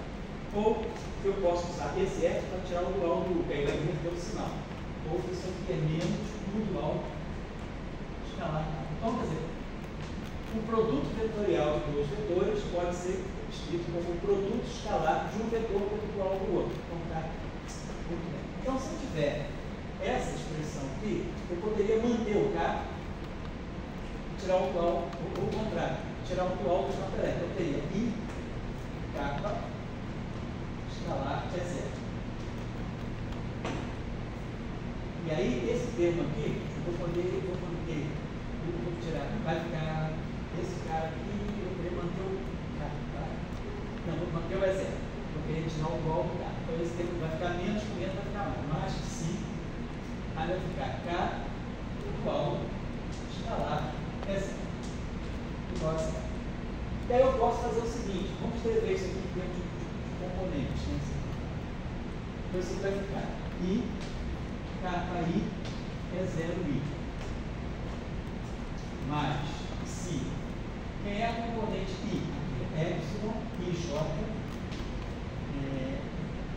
vou chamar de leve típica para não dar confusão, né? Depois eu vou ver por que eu estou chamando isso aqui. É o leve típica de duas dimensões, espacial, IJ é 0J. Igual a 0. Então a gente pode escrever essa equação da seguinte maneira: kappa, e kappa. Vou botar o I aqui aqui, escrever esse fato A, que eu esqueci de colocar. Kappa I é 0J. Usei essa expressão aqui, o dual desse cara é isso. Seria o kappa xj, não tem o nome. Kappa xj é 0. Então eu posso escrever essa equação assim, posso fatorar esse kappa, podemos fatorar esse kappa I. Então eu posso trocar aqui os I's, posso chamar esse aqui de I, esse aqui de J, JI, que é menos IJ. Só mexer nos I's aí. No final do dia que eu tenho isso aqui. Vamos deixar isso em evidência. Então você vai ficar é 0I. E aí a gente vai produzir aqui mais Xi, o epsilon de leve típica, IJ, kappa J, tem o kappa I em evidência, né? Epsilon IJ, Você deixou o kappa I, eu só entro no kappa dentro. só entra no kappa dentro, né? Exato. É 0J, né? Tá certo. Então eu posso botar aqui um delta de IJ e boto que é 0J em evidência. A gente está obtendo uma equação, isso aqui está fazendo o papel como se fosse um vetor D0 e um vetor de deslocamento. É como se eu tivesse divergência, eu crio, aparece um vetor de. Aparece esse objeto aqui, né? E o DNM, tá certo. Eu acho que só esqueci de uma coisinha aqui. Não, tá certo. Cada vetor, esqueci do ômega. Tinha um sobre ômega aqui, que eu esqueci de colocar. Tinha um sobre ômega aqui, um sobre ômega aqui. Então a gente obtém uma espécie, né? Quer dizer, é como se a gente tivesse um tensor de permissividade elétrica. Por isso que eu coloquei para distinguir o leve típico como epsilon e J, que vai ser o delta J mais o I Xi sobre ômega epsilon leve típico e J. Então eu ganho um tensor de polarização clara. Então a questão é, eu tenho uma eletrodinâmica livre, um barco, mas o barco está polarizado. Por quê? Eu não tenho não linearidade. Na não linearidade eu entendo, parece uma polarização gerada pela não linearidade. Qual é a origem desse vetor? Claro, eu posso fazer a mesma coisa para a equação gravitacional e vou ganhar essa equação. Gradiente igual do H igual a μ menos 1 ddt do V. Ganha as equações constitutivas, né? Quando a gente tem polarização e vetor de choque, magnetização e vetor de polarização. Então, o que está fazendo essa eletrodinâmica ter um vácuo polarizado? O termo de Chern-Simons, ele não só dá massa para o fóton, mas ele, de uma certa maneira, se ele é zero, eu tenho K caro Maxwell trivial. Mas se ele é diferente de zero, eu ganho uma permissividade. O que está acontecendo? Então vamos pensar assim. Se tem polarização do vácuo, tem uma física fundamental por trás. Aí a gente vai olhar as origens. Olhando em 3 dimensões, da onde é que sai o termo de Chern-Simons? Sei que não quebra de horas, né? Quem sabe que se eu olhar a eletrodinâmica, né? Quando a gente pega a eletrodinâmica de 4 dimensões, se eu pegar esse acoplamento psi barrado, gama mi, gama 5, psi, né? A mi. Esse acoplamento aqui, não, BI, né? Se eu introduzir uma quebra de Lorentz no setor fermiônico, isso aqui me gera um termo de Kerr-Field aqui. O termo de Kerr-Field aqui, ele pode aparecer em 4 dimensões como correção a um grupo, por exemplo, né, na polarização do vácuo. Então, esse acoplamento aqui com esse campo externo vai me gerar esse termo de Gerson, mi, kappa, lambda, dmi, ani, d kappa, lambda. Então, o termo de Kerr-Field aqui, ele já incorpora um efeito de polarização do vácuo. Então, ele já, o próprio termo de Kerr-Field, por isso que ele dá birrefringência, porque ele está presente nas equações de Maxwell do vácuo, mas ele já está incorporando um efeito quântico no vácuo, que é o efeito de polarização do vácuo. E esse termo aqui, então, está acontecendo com o Chern-Simons em 3 dimensões. O Chern-Simons em 3 dimensões, né, em 2 dimensões, né, 1 mais 2, né, perdão, ele também está gerando uma polarização. Se tem um vetor epsilon, se tem uma permissividade elétrica, é porque tem uma polarização. Então, da onde é que vem essa polarização do vácuo? O que está por trás do termo de Chern-Simons? Por trás do termo de Chern-Simons, se a gente faz a redução dimensional, a gente vai ter algo desse tipo também, psi barrado. Não tem gama 5, 3 dimensões, né? Mas eu teria alguma coisa como gama mi, psi, e um vetor que quebra Lorentz. Vamos chamar um vetor psi mi, que quebra Lorentz. E esse vetor também vai gerar um termo tipo de Chern-Simons em 3 dimensões. Então, o termo de Chern-Simons em 3 dimensões, ele já é o resultado de uma correção radioativa de algum termo que tem uma física mais fundamental, que pode quebrar Lorentz. Então, por isso, está aparecendo, quer dizer, além de termo de Chern-Simons, ele dá massa para fora, ele está indicando que existe uma polarização do vácuo. O que é interessante para ver o que é a frequência. Isso, matéria condensada, se chama de efeitos não homogêneos, não locais, né? Dispersão temporal. Então a gente está obtendo um vetor de permissividade elétrica com dispersão temporal. Quando o vetor de permissividade depende do vetor de onda, é chamado de dispersão espacial. Nesse caso, né, o vetor de permissividade, ele não está dependendo só dos parâmetros livres, ele está dependendo da própria frequência. Então, a permissividade, né, para cada frequência, eu vou ter uma permissividade. Então, isso é um efeito chamado de efeito não local. Então, tem uma coisa, a questão que a gente quer ver seria agora em Young-Mills. Eu estou tudo trazendo da eletrodinâmica para a gente chegar depois do Young-Mills e entender o que seria, né, essa relação, essas relações de polarização e de magnetização em presença de campos não abelianos. Então, tem uma série de efeitos aí. O fato de ser 2 dimensões, né, espaciais, ele é interessante porque ele me permite, né, transformar o que é um simples campo magnético, que é o rotacional de um potencial. Aí, usando o Maxwell, eu consigo trazer o produto vetorial virar um produto escalar, né? Esse cara aqui. E aí eu consigo colocar tudo dentro de uma divergência. E aí eu consigo definir esse termo. Então, tem um efeito que é estrutural das 2 dimensões espaciais, mas tem uma consequência física que a gente está querendo analisar. Tá? Eu entrei em contato, tem um pesquisador que é muito. Eu já mandei paper dele para vocês, né? Said Mikki, né? Ele tem uns papers que a gente até já analisou um paper dele num curso lá atrás, né? Que era o curso de, eu acho que, novos a partir de eletromagnetismo e física além do modelo padrão. A gente olhou o paper dele e ele faz um trabalho em 4 dimensões, que ele mostra que se eu pegar uma teoria de Maxwell, proca no vácuo, que é como a gente está fazendo aqui. Só que aqui a gente não tem proca, o que a gente tem aqui é Chern-Simons. Então, tem um eletromagnetismo massivo no vácuo. Ou aqui eu tenho um eletromagnetismo massivo, mas com massa invariante de gauge topológica no vácuo. O que ele mostra lá é que o proca no vácuo, ele acaba sendo equivalente a um metamaterial de Maxwell em presença de corrente, em presença de matéria. Né? Aqui, que a gente pode analisar, eu escrevi para ele, ele falou, não, nada disso eu vi em 3 dimensões, não conheço na literatura.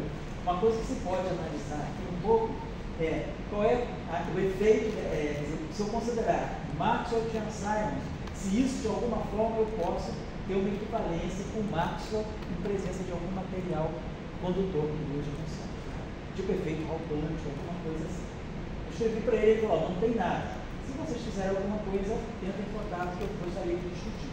Então, eu estou colocando essas questões, são simples da eletrodinâmica em 3 dimensões, ou mais 2. Mas que quando a gente pegar Chern-Simons, vai ter muito mais efeitos interessantes para a gente estudar. Pode usar autoacoplamentos, aí tem toda a discussão da simetria, da quebra da simetria, geração de massa. Então, a gente vamos ficar por aqui hoje. Na próxima aula eu vou trazer os fatores corretos disso, que eu tive tempo de fazer, e vamos trazer a discussão do término. Como a gente reduz términos de 4 dimensões para 2 términos de duas componentes em 3 dimensões.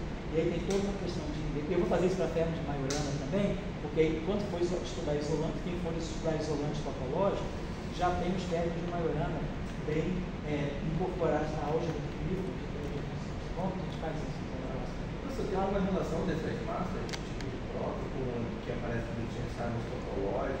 Porque uma coisa é se ela vem de uma dimensão anterior, E tipo, tem alguma coisa que relaciona? Não, não tem não. Quer dizer, a única coisa que você pode dizer, nesse caso aqui, é que aquele parâmetro que quebra Lorentz em 4 dimensões, uma componente espacial dele acaba sendo o parâmetro de massa do Chern-Simons. E agora, a diferença é que você, quando tem a massa de proca, você quebra a simetria de gauge. A massa de Chern-Simons ela não tem essa simetria de gauge. Tanto é, e ela é interessante, Chern-Simons em 2 dimensões é interessante porque não te permite ter ondas circularmente polarizadas, só pode ter ondas ellipticamente polarizadas ou linearmente polarizadas. Mas a polarização circular não vai existir em 2 dimensões por causa da questão da massa. A massa impede. E proca em 4 dimensões, você pode ter polarização circular, mas Chern-Simons em 3 dimensões não consegue ter polarização circular. E aí isso aí tem um efeito sobre a medida. Porque aí você não consegue nem que provar que existe PFP. Porque você tem uma circularmente polarizada. E mesma coisa de dicroísmo também, né? Dicroísmo também, exatamente. O dicroísmo também pede a questão. Você tem que analisar a absorção, a atenuação em função da polarização circular. É isso mesmo. Então a gente continua, semana que vem, mais que assume, ele volta com o material dele, e eu entro em cena no outro, e aí a gente vai trazer isso aí finalizado, os términos, para a gente aí poder finalmente passar para Young News, né? E ver como é que fica Young News com término, né? Uma espécie de uma PCB, né? PCB planar, e isso aí daria para nós vida a partir de uma PCB quadridimensional. Mas a tensão que a gente vai ter vai ser no setor dos escalares, que vão ser escalares, né? Com número quântico de corpo, né? Aqui não, o escalar acaba sendo neutro porque ele vem do fóton. O fóton, por definição, é neutro. O fóton, o campo de gauge abeliano é sempre neutro. Mas o campo de gauge não abeliano, ele não é neutro, ele carrega o índice da representação de Joule. Ele tem o índice de corpo. E aí a gente vai ter um número de escalares, né, então, que vão se autoacoplar um potencial muito bem definido pela própria estrutura de grupo. Porque o potencial que vai aparecer vai ser uma coisa do tipo G2, FAGC, FABE, aí vai aparecer o FA, FB, FC, FA, FB, FC, FD, FC e F. Porque não pode aparecer FB, FC, porque isso aqui é simétrico, isso seria simétrico. Então, aparece esse cara contraindo com esse, FB, e aí o A contraindo com o A. Então esse aqui vai ser mais ou menos o potencial, seria, vamos dizer, um potencial de Higgs, né? Em umas 2 dimensões. e vem, claro, o acoplamento com a partícula, certo? Vamos ver qual é o efeito disso. Bom, então é por hoje é só. Tchau, obrigado. Tchau, tchau. A gente se vê